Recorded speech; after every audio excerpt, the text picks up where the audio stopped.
Video like जरूर कर लीजिए और ऐसे वीडियो लगातार फ्री में पाने के लिए चैनल को तुरंत सब्सक्राइब कर लीजिए और बेल आइकन को जरूर टैप कर लीजिए ताकि आगे भी सारे वीडियो आपको मिलते रहे। यूट्यूब में फॉलो करते हैं तो प्लीज ये वाला फ्री टेलीग्राम चैनल जरूर ज्वाइन कर लीजिएगा। सारे नोटिफिकेशन सारे अपडेट यहीं पे आते हैं, ध्यान रखिए। नमस्कार साथियों, स्वागत है ऑनलाइन एग्जाम प्रिपरेशन पर which is the part of study for civil services. दोस्तों कैसे हैं आप सभी? आई होप आप सभी स्वस्थ होंगे, मस्त होंगे और अच्छे से अपनी पढ़ाई कर रहे होंगे।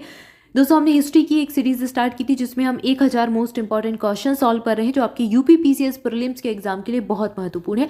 साथ ही साथ आरओ वाले भी इसको फॉलो कर सकते हैं।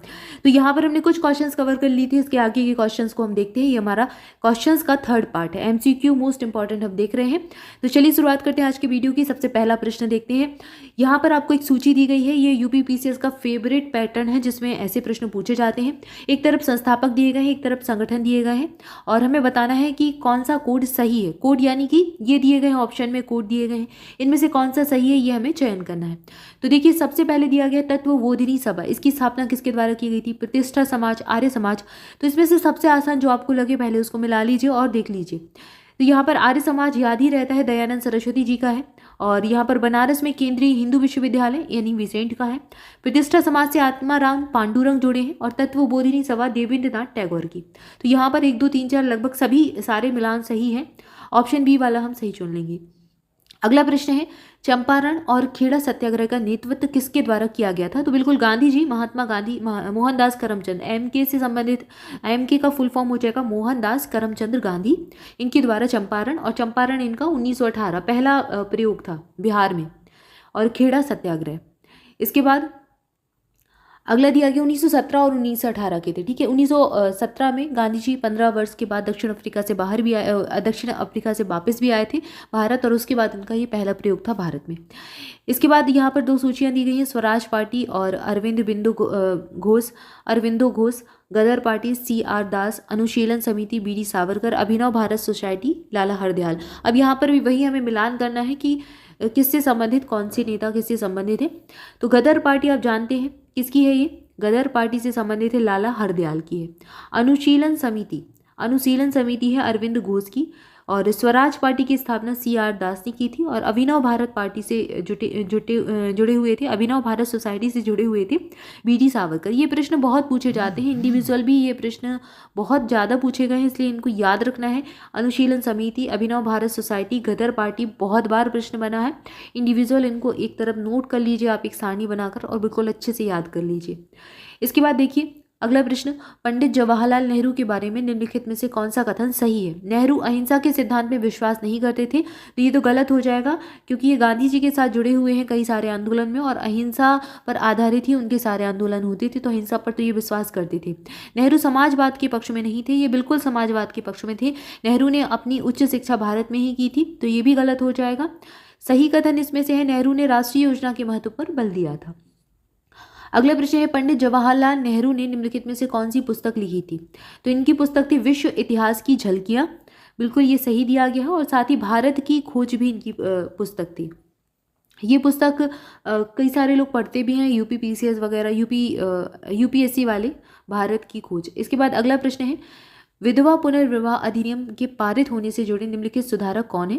तो बिल्कुल याद कर लीजिए, बहुत इंपॉर्टेंट है। इसकी एक अलग से पूरा बनाएंगे एक वीडियो जिसमें आपको सारे जो अधिनियम हैं उनसे संबंधित व्यक्ति भारतीय और कुछ आपको मिलेंगे बायसराय, इनसे प्रश्न पूछा जाता है। 1 2 आपको प्रश्न ऑलरेडी मिल चुके हैं और 1 2 प्रश्न आपको आगे मिलेंगे, और इसके एक पूरा अलग से वीडियो भी आ जाएगा। तो इसमें यहाँ पर देख लीजिए, अभी फिलहाल प्रश्न में विधवा पुनर्विवाह अधिनियम से संबंधित व्यक्ति थे ईश्वर चंद्र विद्यासागर।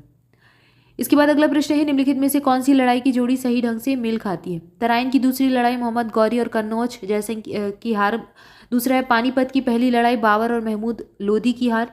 चौसा की लड़ाई में शेरशाह द्वारा हुमायूं की हार। तो ये बिल्कुल सही दिया गया है, चौसा की लड़ाई शेरशाह के द्वारा हुमायूं की हार हुई थी, और ये वाले जो मिलान है ये गलत दिए गए। इसके बाद अगला प्रश्न है, भारतीय राष्ट्रीय कांग्रेस की समिति द्वारा ब्रिटेन में प्रकाशित निम्नलिखित में से कौन सी पत्रिका है? तो यहाँ पर भारत सही हो जाएगा, ऑप्शन बी सही उत्तर है। ब्रिटिश समिति ने भारत को कांग्रेस के विचारों के लिए एक अंग के रूप में प्रकाशित किया था। इसके बाद अगला प्रश्न है, सहायक गठबंधन की प्रणाली शुरू करने के पीछे लॉर्ड वेलेजली का मकसद क्या था? तो ये सहायक गठबंधन इन्होंने शुरू किया था क्योंकि ये राज्यों में, भारत के जो राज्य थे यहाँ से फ्रांसीसी प्रभाव को कम करना चाहते थे, क्योंकि उस समय फ्रांसीसी शक्ति भी बढ़ रही थी, तो वो उसको कम करना चाहते थे। सबसे पहले इन्होंने क्या, ये आसपास की जैसे फ्रांसीसी हैं, पुर्तगाली हैं, इनको हराया, इनको ये भारत से बाहर भगाना चाहते थे और ये पूरा अधिकार यही करना चाहते थे। तो यहाँ पर सहायक गठबंधन प्रणाली इन्होंने लागू की थी। ये प्रश्न भी पूछा जा चुका है कि इससे संबंधित कौन थे, तो लॉर्ड वेलिजली। अगला प्रश्न है, निम्नलिखित में से कौन सा सुधारक प्रार्थना समाज से जुड़ा है, तो आत्माराम पांडुरंग यहाँ पर सही उत्तर हो जाएगा। अगला प्रश्न है, भारतीय स्वतंत्रता संग्राम के संदर्भ में कौन सा कथन सही है। असहयोग आंदोलन का प्रारंभ, भारतीय स्वतंत्रता संग्राम, यहाँ पे भारतीय प्रेस अधिनियम पारित होना, सूरज सत्र में कांग्रेस का विभाजन होना, असहयोग आंदोलन और रॉलेट एक्ट का पारित होना। तो भारतीय स्वतंत्रता संग्राम के संदर्भ में बताना है, इन कथनों पर हमें विचार करना है। तो यहाँ पर कौन सी घटनाक्रम जो है इनको सही ढंग से हमें लगाना है। तो यहाँ पर सबसे पहले घटनाक्रम आ जाएगा दूसरे नंबर का, सूरज सत्र में कांग्रेस का विभाजन 1906 में हुआ था। इसके बाद भारतीय प्रेस अधिनियम पारित किया गया था। फिर चौथा रॉलेट एक्ट 1919 का आ जाएगा, असहयोग आंदोलन 1920 का आ जाएगा। ठीक है, तो यहाँ पर ऑप्शन सी वाला सही उत्तर हो जाएगा। इसके बाद अगला प्रश्न देखते हैं, भारत सरकार ने निम्नलिखित में से किस अधिनियम में मुसलमानों को अलग प्रतिनिधित्व प्रदान किया था, तो ये किया गया था 1909 के अधिनियम से। इसके बाद अगला प्रश्न है, भारतीय राष्ट्रीय आंदोलन को सही क्रम से मतलब जो घटनाक्रम है उनको सही क्रम में लगाइए। भारतीय राष्ट्रीय कांग्रेस की स्थापना कब हुई थी, सबसे पहले यही आ जाएगा 1885 में, बहुत पहले हुआ था ये। फिर साइमन कमीशन आप देख ही चुके थे, और कैबिनेट मिशन ये सबसे बाद का हो जाएगा, तो ये क्रम से ही। अच्छा, ये तीसरा पहले आ जाएगा होम रूल आंदोलन, उसके बाद आएगा साइमन कमीशन, और फिर आएगा कैबिनेट मिशन 1946। इसके बाद अगला प्रश्न है, राजा राम मोहन राय ने से संबंधित कुछ मुद्दे दिए गए, इन पर विचार करना है। सती प्रथा का उन्मूलन, बाल विवाह का उन्मूलन और विधवा पुनर्विवाह। तो राजा राम मोहन राय एक समाज सुधारक के रूप में जाने जाते हैं और इन्होंने ये तीनों ही कार्य किए, तीनों ही कार्यों से संबंधित है। तो ऑप्शन बी यहाँ पर सही उत्तर हो जाएगा, 1, 2, 3 सभी। इसके बाद अगला प्रश्न और आज का अंतिम प्रश्न, निम्नलिखित में से किस क्रांतिकारी ने कुख्यात ब्रिटिश अधिकारी चार्ल्स टेगार्ड की हत्या का प्रयास किया था, तो गोपीनाथ साहा यहाँ पर सही उत्तर हो जाएगा। तो ये हमारे क्विक रिवीजन सीरीज है जिसमें हम प्रश्नों का रिवीजन कर रहे हैं। अब आपका काम है, जैसे कि यहाँ पर आपको 3-4 चीज़ें दी गई हैं, इन सभी की डेट आप देख लीजिए कि कब कौन सा घटनाक्रम हुआ था, उसको याद कर लीजिए, क्योंकि अभी प्रश्न बना है, हो सकता है यहाँ से और इन्हीं में से कोई दूसरा प्रश्न आ जाए, या फिर इसको और इसके जो ऊपर ये वाला प्रश्न है इन दोनों को मिक्स करके कोई प्रश्न दे दिया जाए।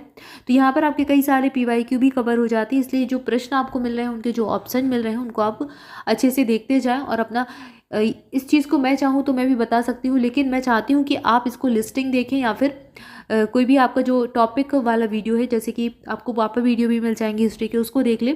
इससे होगा क्या कि जब कोई चीज़ आप ढूंढेंगे, आप सर्च करेंगे, उस पर आप रिसर्च करेंगे, उसको नोट्स बनाएंगे, तो वो चीज़ें आपको ज़्यादा अच्छे से याद हो जाएंगी। तो ये काम आपको करना है और नोट्स भी अपने बनाते जाना है, ताकि आप क्विक रिवीजन कर पाएँ। और यहाँ से बस अपने क्वेश्चंस की प्रैक्टिस कर लीजिए फटाफट से, तो आपको पता चल जाएगा कितनी चीज़ें आपको याद हो गई। इस वीडियो में इतना ही, मिलेंगे नेक्स्ट वीडियो में नेक्स्ट क्वेश्चन के साथ। जुड़े रहे चैनल के साथ, वीडियो को लाइक जरूर करें, चैनल को सब्सक्राइब भी करें। Thank you so much.